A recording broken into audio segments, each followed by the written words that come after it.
So, hello everyone, and welcome back to the Redox for Life podcast show. And we're your hosts. I am Levi.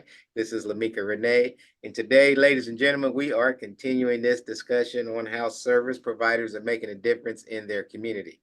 And today we are joined by Mr. Roger Cheeks. Yes. Hello.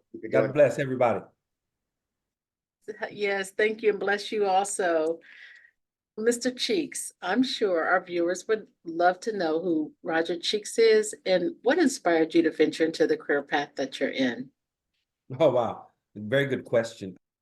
I'm 61 years old, and really my career path has been one of service, whether that's doing missions work in Africa, in India, in Israel, in the Caribbean, or in the US, or whether that's serving students. I've spent 28 years in higher education, in student affairs professional. So whatever that looks like at the end result, it's all about service. And my father, I'm from a family of 8. I'm the youngest. And my father would tell us that if you be a blessing to others, you will be blessed. And so I translate that into, if you serve others, good things are always happening your way. Yes. Yeah. So that's my inspiration. My inspiration is my life's mantra. I'm in ministry, I'm in business, I'm a community service guy. And my life's mantra cuts across all of the areas in which I work. And that is revealing your purpose so you can achieve your destiny and walk in dominion authority. And so if I can help people find out and plug into what their core is really telling them, I'm a man of faith. So I believe what God is really saying, I want to help them unveil and reveal that so they can work in maximum capacity and really find joy in what they do. So that's my inspiration. Nice. Well, that's a wonderful inspiration. I'm inspired by that right there.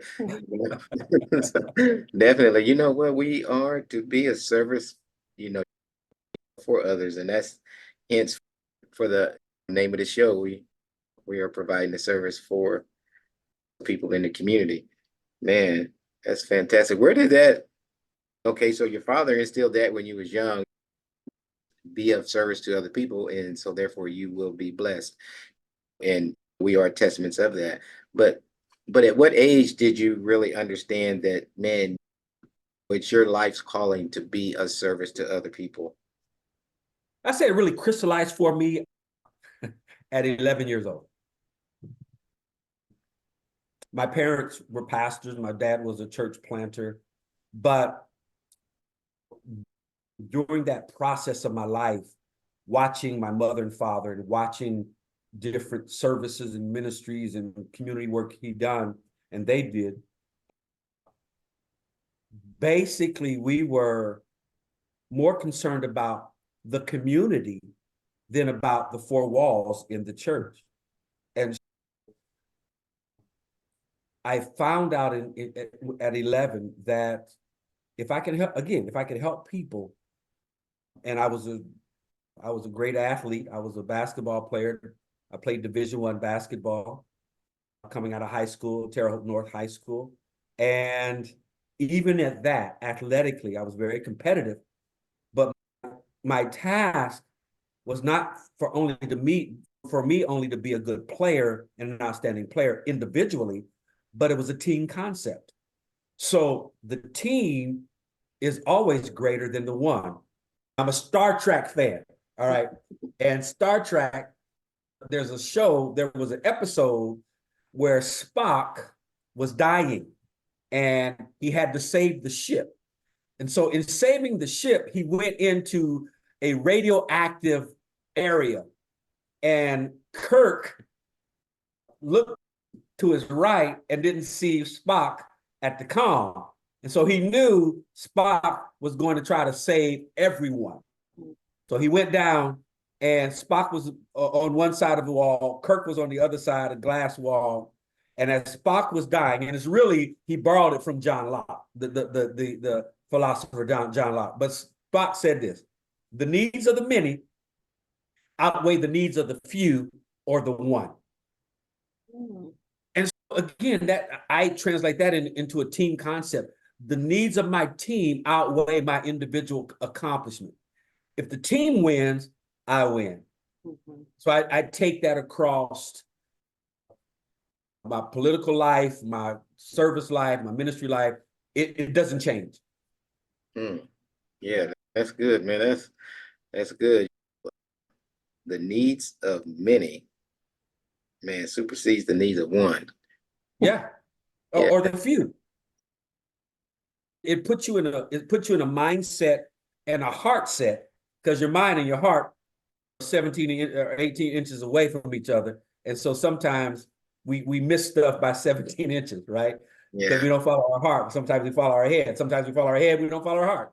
And so when those two are aligned with purpose, then we'll find out, wait a minute, this is not about me. And I often said that to many people, either congregation or in a work setting, or my teams at work. Guys, it's not about yourself, it's about the others. When the team wins, we win. Got that, man. What would be a strategy or what strategy do you use in order to get that point across to people that whom is not familiar with the team concept and they don't know how to operate within the function of a team? How do we get people to start opening up and say, okay, I am a part of this team, or this is a team? Team, number one, I ask them to spell team, and they spell it TEAM, right? Together, everyone accomplishes the mission. It doesn't have an I in it. There you go. Okay, then. Together. All right, Ted. So together, everyone accomplishes the mission. And so my strategy for that is I read a lot, I do a lot of leadership training as well. And there's a great team leader and writer and author named Patrick Lencioni. And he wrote a book called The 5 Dysfunctions of a Team. And one of those dysfunctions is trust. Mm. So it takes time to build trust. And trust has to be given away. It's not earned. Mm. That's even in relationships. Trust has to be given away. Trust can't be earned. You have to go into situations where you trust. It's almost like the falling, someone behind you and you fall backwards. You're giving your trust to somebody else. You're empowering somebody else to be able to catch you. So trust is given away. So that's one thing. It's one strategy that we work on, is building trust within the team. The other thing is vision and mission. If you have a vision and mission that's greater than yourself, then you focus on the vision and mission, and it draws you into, you need someone else to get this vision and mission accomplished.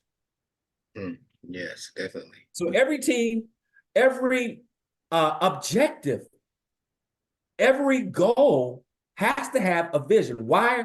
What's the vision of the goal? What's the vision of the organization? What's the vision of the team? What's the vision of the church? What's the vision? Then what's the mission of it? And if you can get those two things right, strategies and objectives come easy. Man, that's awesome right there. You put that in a course outline. I've taught it. Yeah. Okay. I've taught some courses like that before. Okay, yeah, that's I've taught a course called Building a Team That Lasts. oh, nice. Okay. I bet that was Yeah. very informative, very educational, and man, people are probably still using those tools today, I'm sure. Well, I hope so. Yeah. Yes. So, Mr. Cheeks, what habits have you embedded to help you succeed, and what lessons have you taken from them? Very good question. Some of the habits that that help me to succeed or hopefully achieve some things in life is discipline. Again, I go back to my athletic days. I started playing organized sports when I was 10 at the boys club. And so I had some great coaches even at 10 years old. And one of those things was discipline and repetitiveness and repeating things that are excellent or good. On the court, you would put in the work. What do I mean by that? Every day you do the same thing in practice every day until you get tired of doing it. But once it becomes a tiresome thing that you do, it becomes a part of your nature. You develop a muscle memory. Even in shooting, you develop a muscle memory when you learn how to shoot correctly and you do it enough. I would shoot 300 to 500 shots almost a day. So that would create a discipline in me that would become second nature. So I transfer that over into my work world, in serving others. Daily, I get up every morning, and I don't start my day without personally encouraging my faith by doing my devotions. And then secondly, I write down. I know we got technology and all of this stuff going on, but I even write down a to-do list. And I check off my to-do list. And in that, what has made me successful, I call it unplugging. I schedule times where I unplug. And what I mean by that is I don't do anything. I do things that make me laugh. I go to a movie or I do something opposite of what I do every day. And that has provided a time for me to recreate. Recreation is 2 words, recreate. Mm. So I'm recreating myself when I take times back. Some people call it focus time. I call it unplugging. I unplug from my daily grind and I schedule that so I can stay fresh in my mind. The other thing I do, I've learned from one of my bosses, Dr. Jeff Pittman at the university, at Regent University. I worked there for 20 years. And I've learned from him, never let things lay on your desk over 24 hours.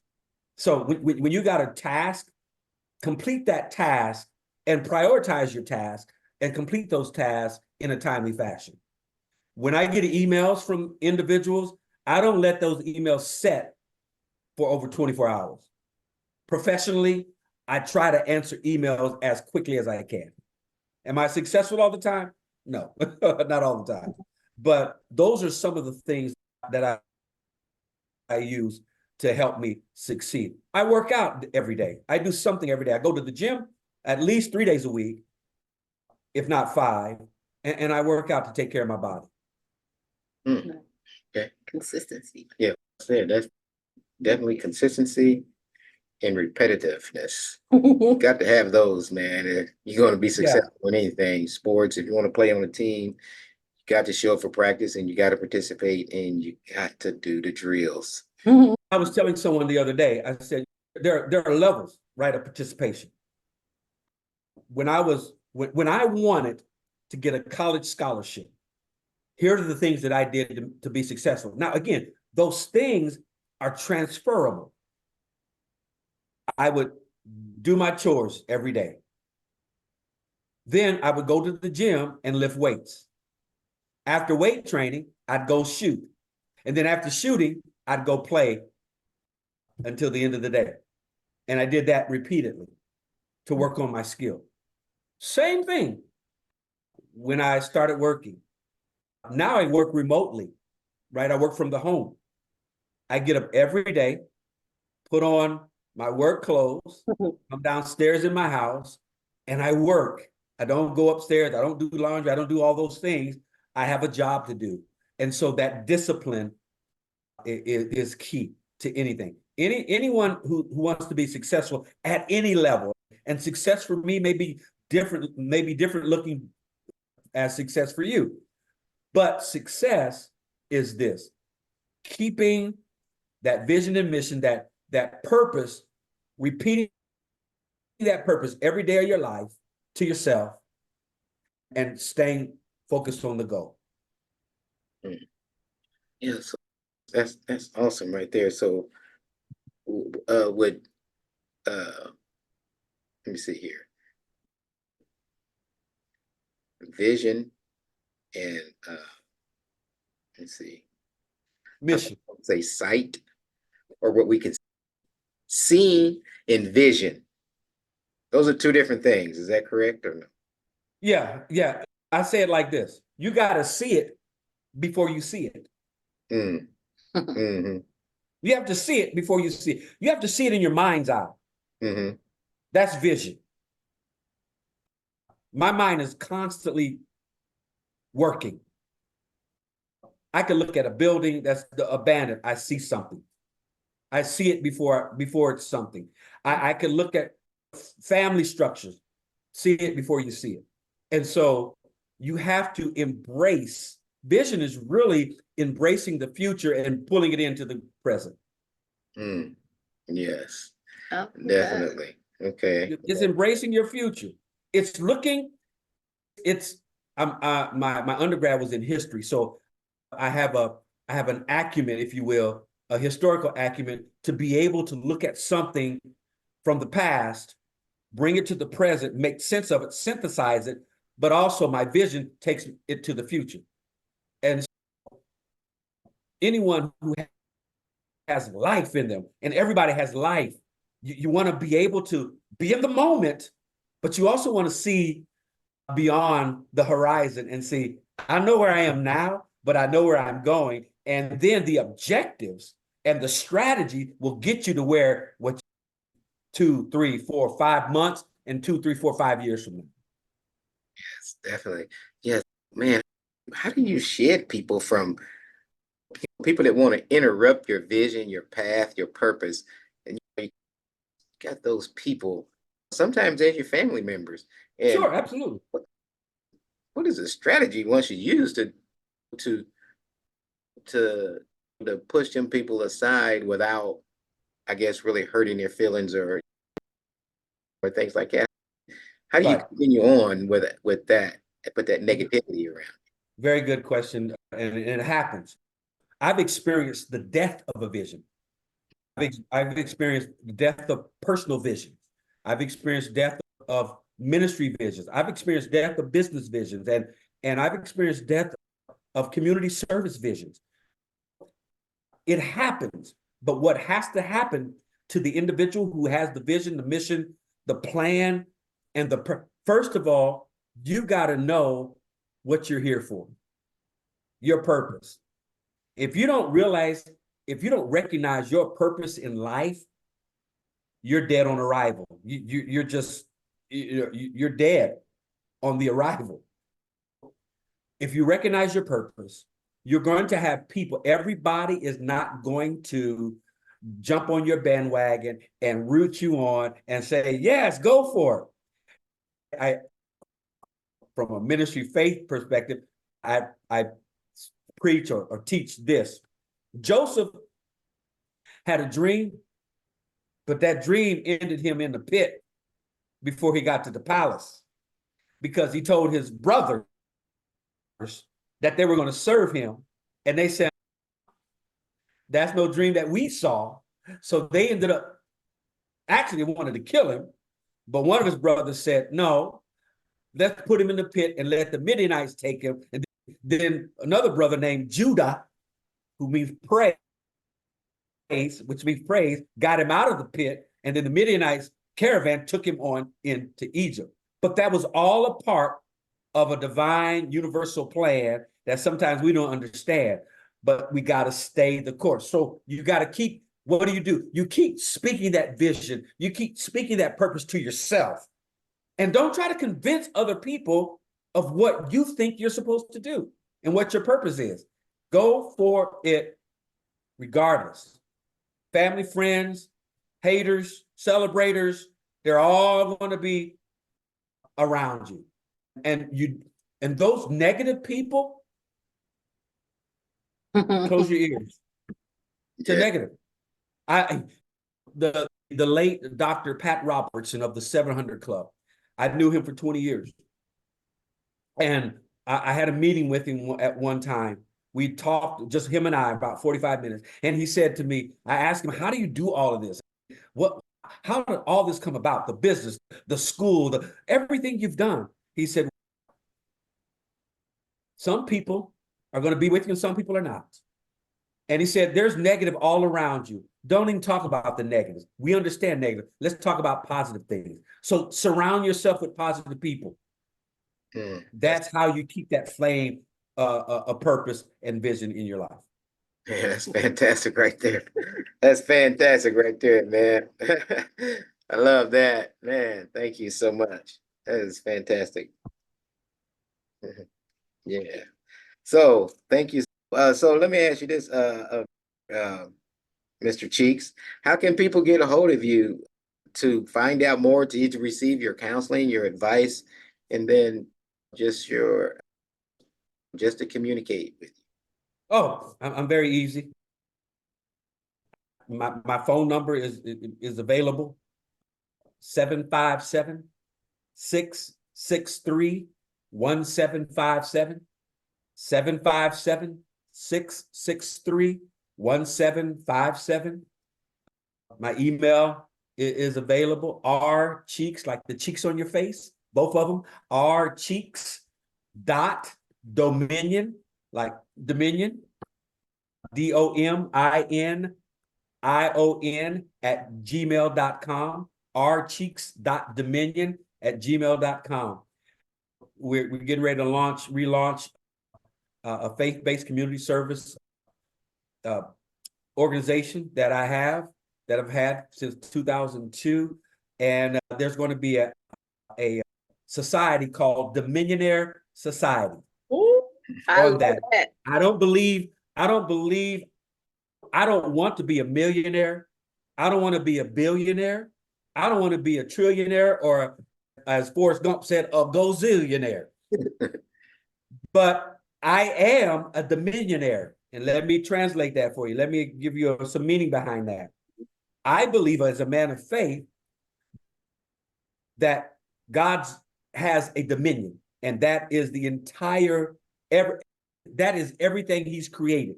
So if I'm his partner, then I'm his manager or steward.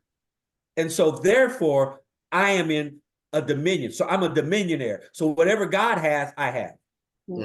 Okay, then. Thanks for the. And so that makes me a dominionaire. Yes, man, I can't wait to find out more about that program. Be sure to let us know when you can come back on, and we can spread that word also. But we're spreading this right now.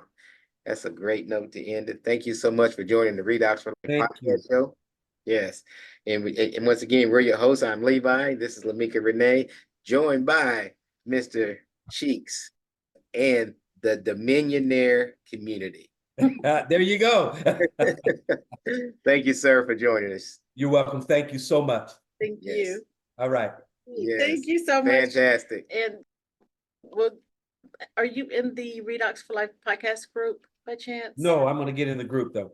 Yes, because that's where the videos will be. You can network in there. There are a lot of great people in that group. And yeah. Spread the word. The Dominion. We all need to know about that. I will. Thank you. Thank you so much. And keep doing what you're doing. Thank you, sir. You the best. Thank you. All right. Blessings. Bye-bye.